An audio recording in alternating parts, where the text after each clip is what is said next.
Hello everyone and welcome to 2022. This is the first YouTube collaboration for the Close to My Heart Twisted Sisters pop that we are doing for the year. We have a brand new catalogue and myself and Katie Weeks are doing videos today, and then there will be quite a few other videos that will follow on from ours as the days progress into January. I will put links below to a playlist and to all the videos so that you can check them all out. In today's video, I'm going to use some brand new products from our January-February 2022 catalogue. I absolutely adore this catalogue. There are so many good things in this, but I think my favourite collection is the Sweet as Honey collection. I love these papers. The Picture My Life cards, the sticker sheet, the cork shapes, the digital art collection is gorgeous, and then there are these gorgeous stamp sets as well. I'm going to be using the Sweet as Honey card making stamp, and I'm also going to be using the stamp set and the thin cuts from the card making workshop. And my twist on the products that I'm going to be using today is to go outside of the scrapbooking and the card making world and to delve into a bit of a mixed media art journal type world. Now, this is going to be the first one that I have ever done on a video before. So I'm hoping it all goes to plan, and I'm hoping that you find it's enough of a twist to pull apart all of these elements here and build up some layers and make an art journal type page. I've cut some distress watercolor cardstock to 6 inches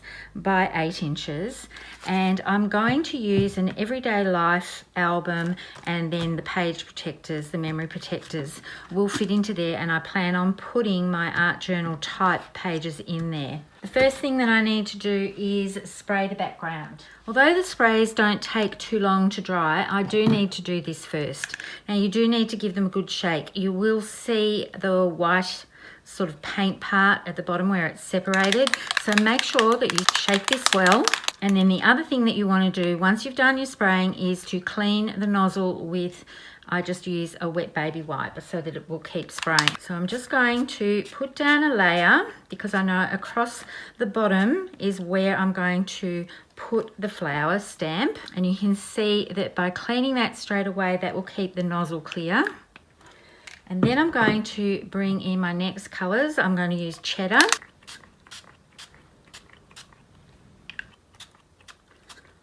Now, depending on how you spray with these, if you just spray very gently, you will get the blobs that I'm getting there. If you give it more of a firm spray, you will get coverage. And if you pick this up and tilt it while it's wet, the colours will run a little bit.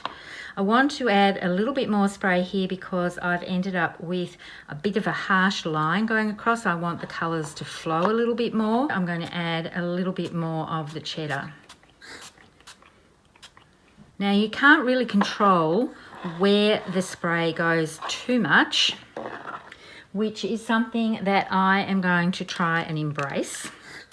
When I do my scrapbooking layouts or my cards, I tend to find that I am very controlled with the design and I use a lot of clean lines. So this is why I'm trying to challenge myself this year to do some art journal type pages and hopefully develop some skills along the way. So I'm hoping that you all enjoy this and that you'll want to see more of this type of project that I'm going to be doing. And while that's drying, you can see I've already prepped some images from the card making workshop. So I've got my bees that I've coloured in with the tri-blend markers, and they've got a thin cut with them, but the honey pot, when you stamp it, it's all of this sort of image in the background. But what I've done is just fussy cut out that part and then run around with my black tri-blend marker so that there's no white showing. I have also cut and I've done a rough layout. So I'm still a little bit trying to control everything, but I've done a rough layout of where I want items to be placed. And you can see that I've already done my title. I'm going to have Be Kind. Even though with the bold marker alphabet, it does give you this effect, I do want to add some more white lines on the letters. And you just saw me then run the gel pen over top of my hand like that to get the ink to flow. And I've cut these out, I've stamped them, lined them all up on the block and stamped them, and then I've gone around the outside with my journaling pen. So these are all things that you can do while you're waiting for your page to dry. I'm going to bring in the papers and I'm going to cut off the zip strips because I want to use some of these on my page. And I think I also want to have some of these pieces as accents as well. And I'm just going to cut a few little strips of them. And I'm not measuring these at all. I'm just cutting some strips so that I can just tear them and use them like washi tape on the page. So here's my page done. I'm going to spray a little bit more of the cheddar as I've got a little bit too much fuchsia in there.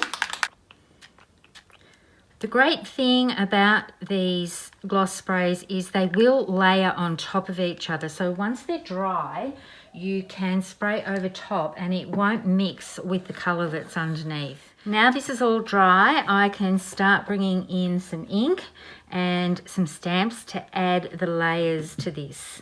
You can see the gorgeous shine from, I'm hoping it's picking up on the camera, the gorgeous shine from the gloss sprays. So I'm using Archival Black because that's the ink that I have found plays really, really well with the gloss sprays. I have tried other inks and I find that with the gloss sprays, they do tend to slip and slide around and they can smear. So the Archival Black is the one that I have found to be the best so far. Now, while I'm inking up the edges and I've got a fair bit of the ink off the sponge, now I'm flattening the sponge out a little bit to bring in some more of the black from the edge. And now I've got my outside edges all nice and black, and that gives quite a good depth. And I'm going to start stamping this stamp set across the bottom. So I'm not using the full stamp set. I'm only going to use this top portion. Now I've got that fairly well inked up, but it doesn't matter if I don't get a perfect impression. I'm not going for perfect with this. If I was going for perfect, I'd put it into my MISTI and stamp. But I do want to leave that on the panel to allow the ink to transfer. And now I've inked up the other part and I'm going to bring this one up just a little bit. And it doesn't bother me that that has overlapped like this. Now I'm bringing in the B stamp and I'm just going to stamp these going up the panel. And if they're not perfect, that's okay, because I'm actually going to put on top of these the ones that I have coloured in.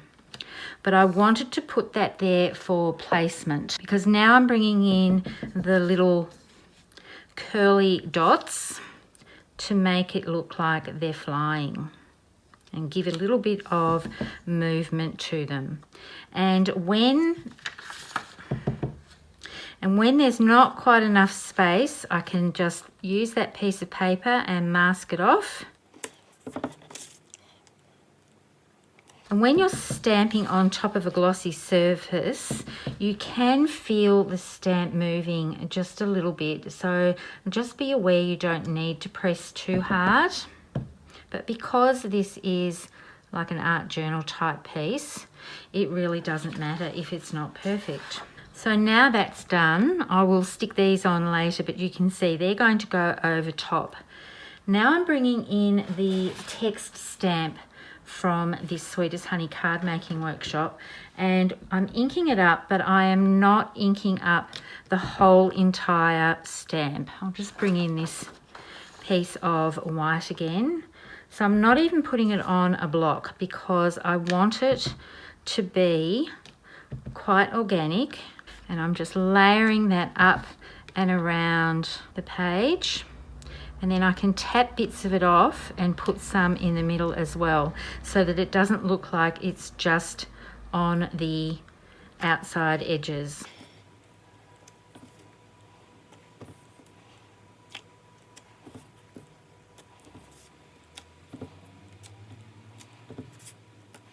From the Sweet as Honey card making, I've got the Wishing You Sunshine and Happiness, and I've just cut the Wishing You off. I've done some stamp surgery. So what I'm left with is Sunshine and Happiness. So I'm just going to stamp that in various places, and I'm hardly pressing at all. I'm not pressing down too far. You can see where I've done that. And I'm also going to use the tiny little bee and these two little elements here. This is just a little doodle bug and a little cross, and I'm going to scatter those in amongst all these pieces, overlapping where the text is as well. So now I've got a few of those scattered around. I'm going to put in a couple of these elements, and I'm just going to turn my stamp around and put those in amongst the flowers and where the text is. And that's pretty much it for the stamping. So now I'm going to go ahead and clean off my stamps, because it is archival black ink, and I want to clean those off, and then I will be back to put some other layers on. So the strips that I cut earlier, I'm just going to tear, and I'm going to use archival black ink again and just distress the edges a little bit, and then I'm going to work out where I'm going to put them on my page, and then I will adhere them all with liquid glue.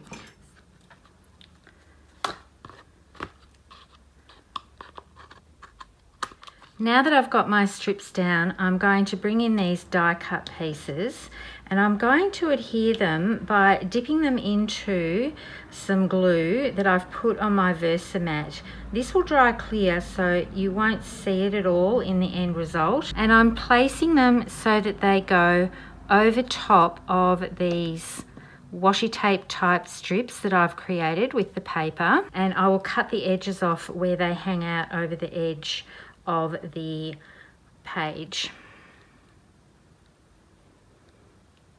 And now I'm going to adhere my bees over the top of the stamped images.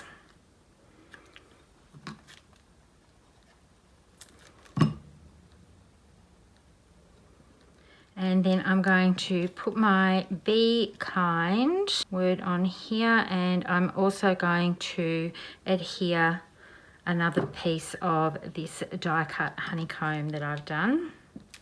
So I'm nearly finished with this, but where my images have gone up to the edge, I'm just going to reapply some archival black ink around those so that it looks like it's a nice seamless design all the way around the edges of the page.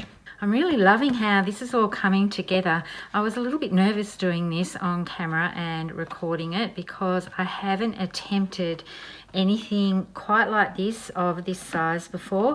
I did have a play with a small 4x4 piece, because I was thinking about doing it as a 4x4 project, but I realized I want to put some inspiring little sayings and some thoughtful words on this, and this size canvas is not really large enough, but I can use this on a card. And I've also got this little beehive I want to put down the bottom, so I'm just going to put that where the honeycomb pieces are and over the top of those strips, so it gives it a little home.